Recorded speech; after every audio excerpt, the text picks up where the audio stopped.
Berkerekul adalah wilayah kecil di utara Yugoslavia. Jangan berharap menemukan daerah ini di peta, karena kalian tak akan menemukan wilayah ini. Tapi yang membuat wilayah ini menarik adalah kisah kriminal yang terjadi di sana.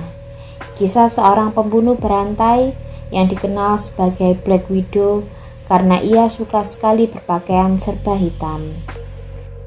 Wanita cantik ini bernama Vera Renzi.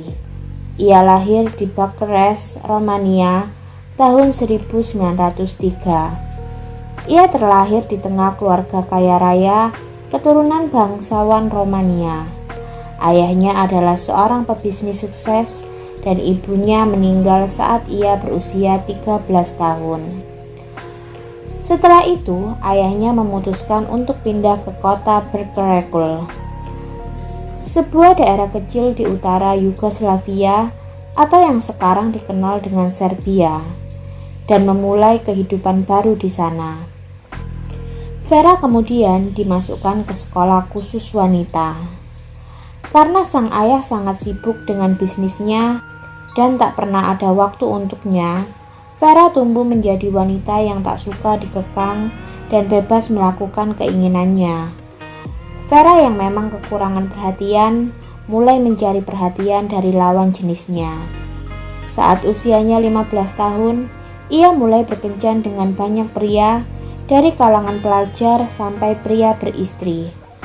Bahkan, ia pernah ditemukan tertidur di asrama pria. Tak ada yang berhasil mendisiplinkannya, termasuk ayahnya sendiri.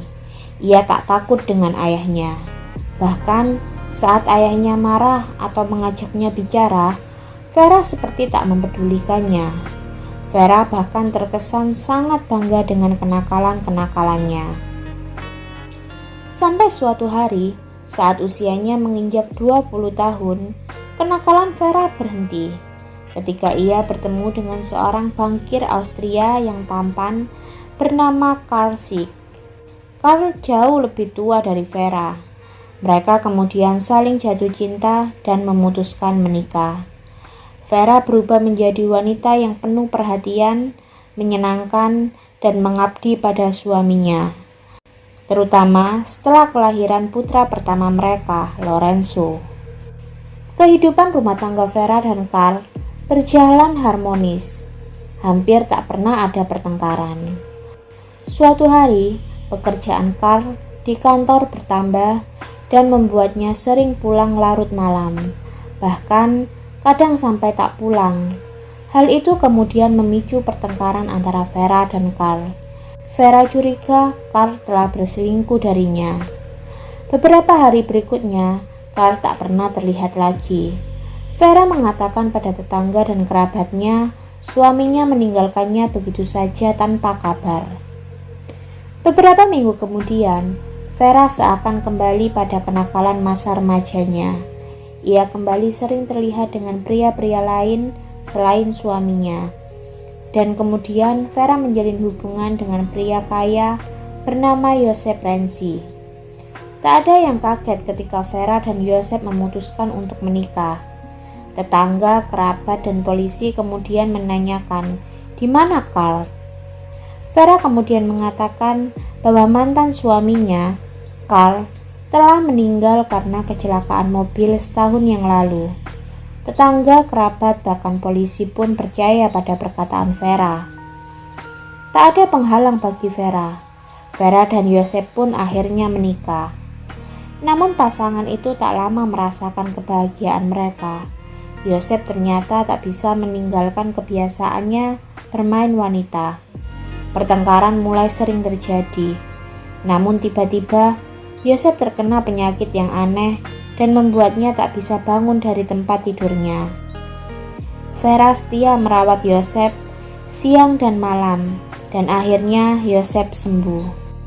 Namun Josep kemudian seakan hilang di telan bumi.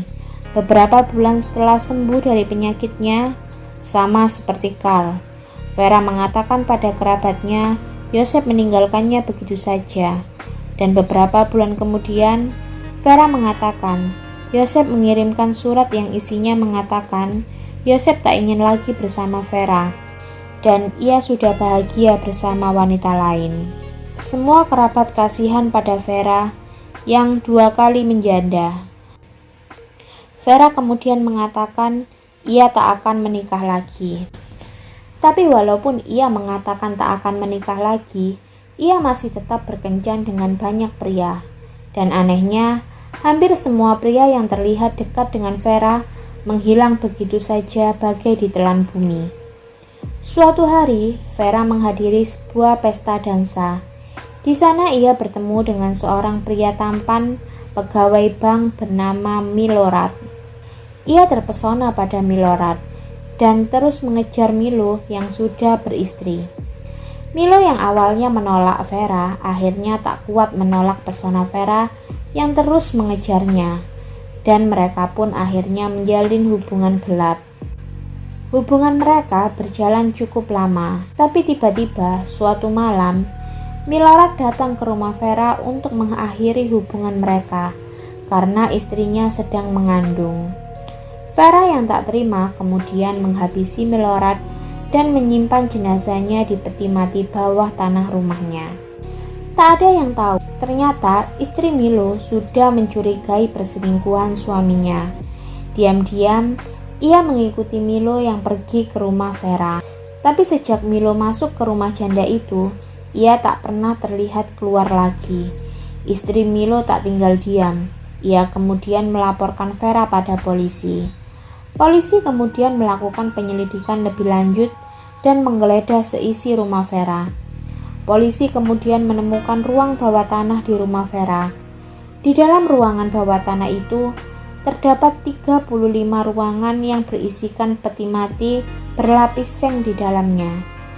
Di tengah ruangan, ada sebuah kursi besar berwarna merah, lilin gereja besar, dan sebotol sempeng kosong. Vera mengatakan semua jenazah yang ada di dalam peti mati itu adalah keluarganya. Polisi tentu tak percaya begitu saja. Kemudian, polisi membuka salah satu peti. Ditemukan tubuh seorang pria yang sudah membusuk. Kemudian polisi membuka peti lain dan mereka menemukan hal yang sama. Vera kemudian ditangkap karena penemuan mengerikan itu. Polisi menemukan 35 jenazah pria dalam peti mati yang berada di dalam ruang bawah tanah Vera. Ketika diinterogasi oleh polisi, Vera mengatakan pria-pria itu adalah kekasihnya yang ia racun dengan arsenik dan ia simpan jasadnya. Alasannya membunuh kekasih-kekasihnya karena ia tak ingin kekasih-kekasihnya meninggalkannya untuk wanita lain. Vera juga mengaku ingin terus menjaga semua kekasihnya. Di antara 35 jasad itu ditemukan satu jasad seorang anak kecil. Anak kecil itu adalah Lorenzo, anak Vera dan Carl.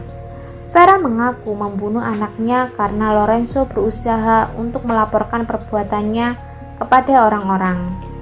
Vera juga mengatakan, kadang-kadang ia suka duduk di kursi merah yang ada di ruang bawah tanah, dikelilingi dengan peti mati semua mantan kekasihnya. Ia kemudian dihukum karena 35 pembunuhan dan dijatuhi hukuman mati. Tapi pada saat itu, Yugoslavia tidak mengeksekusi wanita, dan kemudian ia dijatuhi hukuman seumur hidup. Selama persidangan, Vera menunjukkan tanda-tanda demensia dan menjadi lebih buruk saat ia berada di dalam penjara. Ia sering berbicara sendiri, seakan berbicara dengan korban-korbannya dan meneriaki mereka dengan kata-kata kotor. Vera akhirnya meninggal tepat sebelum dimulainya Perang Dunia Kedua.